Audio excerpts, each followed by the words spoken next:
પહેલી બાબત અહીંયા છે કે સમજો એ બાબતને કે સ્ટ્રગલ તો બિલકુલ નોર્મલ છે. મેં એક રિપોર્ટ વાંચ્યો હતો અને I am not sure about the fact, પરંતુ ગૂગલે છેલ્લા અમુક ગણતરીના વર્ષોની અંદર 200 થી વધારે અલગ અલગ સ્ટાર્ટઅપ્સ જે છે શરૂ કર્યા અને એમનું એક પણ સ્ટાર્ટઅપ ટુ ધ પોઈન્ટ એમને જે સફળતા જોઈતી હતી એ લેવલે એમને નથી મળી. But still Google is doing experiments on daily basis. તો મિત્રો, આપણને પડદા પાછળની બાબત ખબર નથી, આપણે ફક્ત સફળતાને જ જોઈએ છે.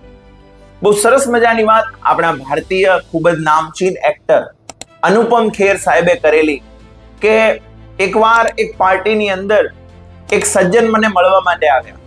તેમણે મારો હેન્ડશેક કર્યો અને મારા શૂઝના વખાણ કર્યા. એ દિવસે મારા શૂઝ ખૂબ જ ચમકી રહ્યા હતા. મારો અરમાનીનો સૂટ તે ખૂબ જ મારા પર શોભી રહ્યો હતો અને એમણે મારા ખૂબ વખાણ કર્યા.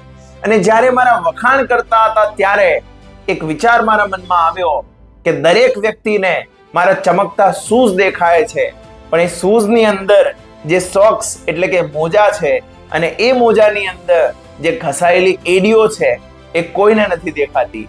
તો દરેક સફળતાની પાછળ ઘણો બધો સંઘર્ષ અને ઘણી બધી સ્ટ્રગલ હોય છે. તેને તમારે મેન્ટલી ધ્યાનમાં રાખવાની છે.